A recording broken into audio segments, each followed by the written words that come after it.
Slamdown is sponsored by Body Slam and Jam and WWE Smack Talk.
Welcome to another episode of Slamdown Livestream.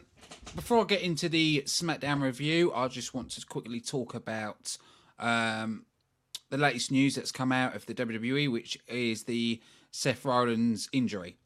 Now, I've seen some people saying out there that they think it's a work. I don't think it is. I've seen the replay of when he gets taken down in the Cobra Clutch, and also kept a very eye on his leg movements, and you can tell something went wrong. The way he twisted and went down, you could tell that he injured himself in it by the movement and the way he went down. I don't know how long he's going to be out for. I think this does mean he's not going to be at WrestleMania. I can't see him being able to recover in time for WrestleMania. Because the one thing the WWE will not let him work if he's still got an injury. So it's basically a waiting game. Wait and see what the doctors say and see if it's minor or major. But from looking at the footage, I reckon he's going to be out for a few months. With the way his leg went, so it is. I personally think it's a big injury. But the problem is with him going down, if he doesn't make WrestleMania, what else can they do? We've only got Fastlane till we get to WrestleMania. So it's you've made Samoa Joe his debut to take out Seth Rollins, and because of that injury, they can't continue that, because from the way they were doing it, I've believed it was going to be Samoa Joe, Seth Rollins at Fastlane. Probably have a stipulation: if Seth Rollins wins, then he goes on to face Triple H at WrestleMania. Now, because of that injury, I don't think they'll be able to go that route. He might, on the off chance, make it to WrestleMania, but if he doesn't, I don't know what they're going to do. It's a worry for me. It also leaves Samoa Joe in the lurch because they've brought him in to take out Seth Rollins. What are they going to do next with him? The only other way I can see them working this is Samoa Joe cutting a promo, say, I took out Seth Rollins, I've put him out of wrestling, and Roman Reigns comes down. I hate to say Roman Reigns, but that's the only thing I can think that can work, where they can say, you took one of my brothers down and then did a rivalry between them two. But that also means pulling Roman Reigns out of the rivalry with Braun Strowman. That's the problem they're going to hit with that. But there's nothing. I'm just trying to think of a way the WWE could, what way they would react to it and go forward. But to be honest with you, from the top of my head, I don't know. I can just hope that it's a little niggle that can be sorted quick. But like I said, from the footage, it doesn't look like it's going to be like that.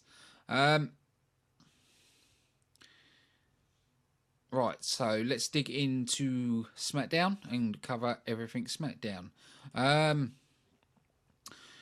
We saw John Cena in the ring, kicking off the show. Actually, tell a lie. We saw backstage with AJ Styles, Shane McMahon, where AJ Styles wasn't happy and saying that he wants his rematch. Basically, in layman's terms, being told to wait. And then Dean Ambrose comes down and says, "Well, now, that James Ellsworth's on his own route, blah, de, blah, de, blah. And wanted his match with AJ Styles." It bored me. And I hate to say it bored me, but it did. It seems like they're doing what Raw does and repeating over again. And I hate it.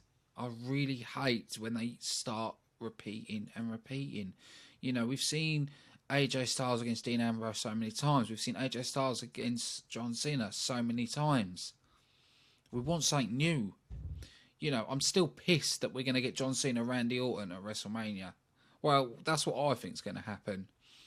Unless they do the ultimate swerve and Bray Wyatt wins an Elimination Chamber and it's Bray Wyatt versus Randy Orton at WrestleMania, which I can't see that happening.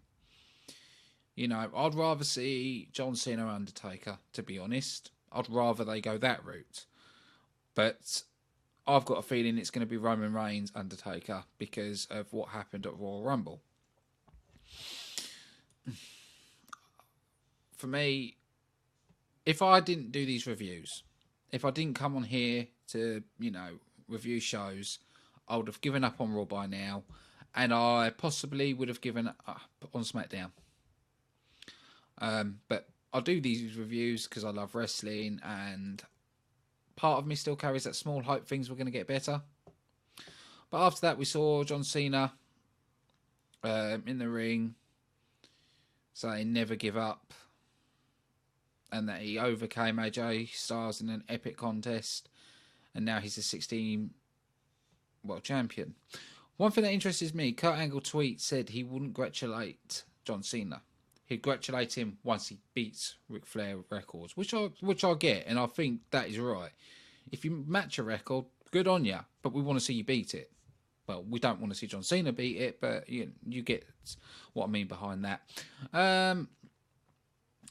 When Cena was more than ready to go to business, discussing defending his crown against 5 opponents inside Elimination Chamber in 2 weeks, he was interrupted by Randy Orton and Bray Wyatt. The Eater of Worlds waxed poetry about how one way or another the WWE Champion would soon be the property of the Wyatts.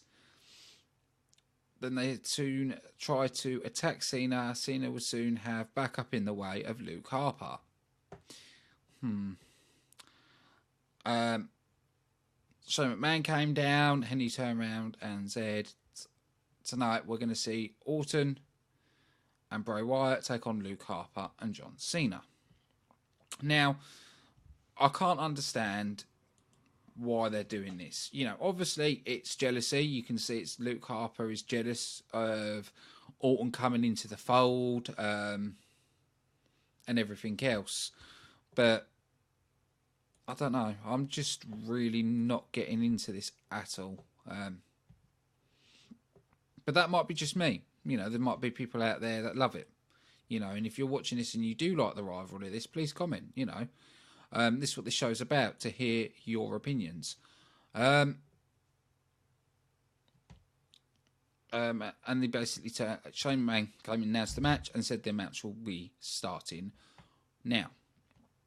So going into that match, it was a very two back and fro. But the funny thing is, when Bray Wyatt was in the ring, when John Cena was down, When John Cena went near to tag Luke Harper, Bray would look at him and he would stand there and freeze. He wouldn't do anything. He even jumped down from the rope at one point, obviously showing he doesn't want to step into the ring with Randy Orton.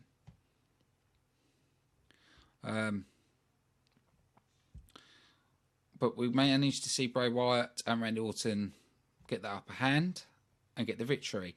To me, the match was good. I'm just not buying into the story, but I want to probably give it a 3 out of 5, in my opinion. After that, we saw Carmella taking on I can't even pronounce that first name. Taking on Dawson. Yeah. Using James Ellsworth as a comedy character, like they always do. But he's been made over by Carmella. And by the way she is towards him, you can sort of tell that she doesn't really want him there, but she's having him there to use him for her advantage. You know, to basically make sure she wins and everything else. Not because she likes James Ellsworth, but she's just using him. And because he's a bit of a dope, he's falling for it.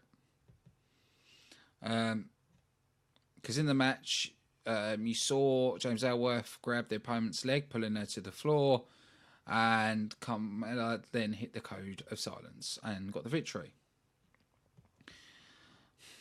So it was funny. It piqued my interest, so I want to give that 3.5 out of 5 for that. We saw Dolph Ziggler taking on Kalisto. Again, we've seen this match so many times. Smackdown is starting to do a Raw. We saw Dolph Ziggler win against Kalisto. To me, 3 out of 5 stars. No, scrap that. 2 out of 5 stars. I've seen it too many times, and it's boring me. After that, we saw Naomi and Becky Lynch taking on Alexa Bliss and Mickie James. The one wrestler that surprised me, and I've talked about this before, is Naomi.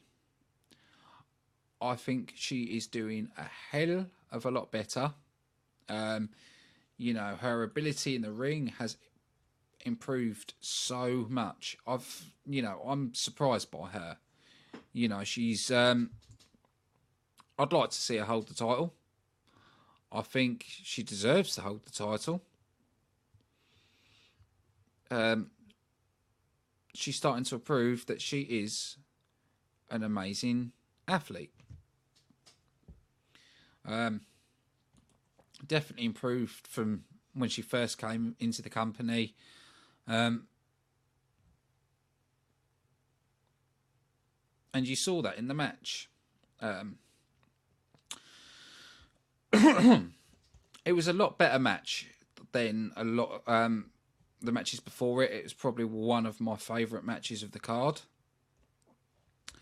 So for that, it's definitely going to get a 4 out of 5. No, actually, that's been too generous. A 3 out of 5, because for me, a 4-star match, or even a 4.5, is like AJ and John Cena at Royal Rumble. But no, it was a pretty good match. It's... You know, we are seeing that the SmackDown Divas seem to be better than the Raws at the minute. After that, we had Jason Jordan and Chad Gable calling out open challenge for the tag team titles, which saw everybody come down. We saw the Usos, the Ascension, Breezango, the Vaudevillains. So basically, most of the jobbers, you know, I like the Usos gimmick. I think they're doing brilliant. I think they've ruined the Vaudevillains. I think they've ruined Ascension. They've ruined Breezango. You know, they have made it look a bit of a joke. But as soon as all these people started turning in, it all came ahead. They're all battling against each other. Everybody throwing each other out the ring. By the end of it, it was only American Alpha and Heath Slater and Rhino that stood tall in the ring. After that, we had AJ Styles versus Dean Ambrose. Right, I'll give it. It was a good match. It was a bit weird how many commentators were there because you had the 4 commentator team. You had the Miz, Maurice, and Baron Corbin. You know, and it's like, why do you need so many voices around the commentator table? It's just right. Okay. It was a good match. We saw AJ win, of course, but I've seen it too many times. I just really wasn't interested in the match. I couldn't have been more disinterested. And I hate to say that, but it was just a bore fest for me. And I hate to say that, but that's the way it felt. Could be a 2.5 out of 5. It was just, I just was not interested in it at all. I know it was building up for the Elimination Chamber, but no, it just bored me. Because after the match, we saw The Miz hit his finisher on Dean Ambrose, and we saw Baron Corbin hit his finisher on Dean Ambrose. But it was nothing really. Nothing that piqued my interest. I didn't find it interesting. I thought SmackDown was quite poor, to be honest. And this week, I'm sorry to say, but Raw was a lot better. By miles, Raw was a lot better. And SmackDown's normally superior. So I think SmackDown really let it down. I know Road Dogg's head writer at the moment, so I know we've got to give it a bit of time, but it was average at best. But I think that's it. I think that's this week of shows. Monday we're back to normal. No pay-per-views this week, so it'll be the Impact review at 9 o'clock, and then Raw on Tuesday at 9 o'clock, and same again, SmackDown on a Wednesday. So I want to say a big thank you to all you viewers that have watched. You know, don't forget to comment below of what you thought of the show, what your opinions are. A quick thing I'll announce quickly. We're almost hitting 1,000 followers on Twitter. At the minute, we're on 997. And that's at the moment while I'm doing this show live. That's what we are at the moment. So it'd be nice to go over 1,000 and to keep growing. You know, like I said, this show's all about you. You know, I don't get paid for this. I do this because I love wrestling. I love the sport, and always have. I am still trying to get more independent wrestlers to come on as guests, get some more interviews, get some more exclusives. But like I said, we're still in our early days. We're getting better and better as we go along. So big thanks to everybody watching. It's been your host, Ashley Friend, and we'll see you again on Monday.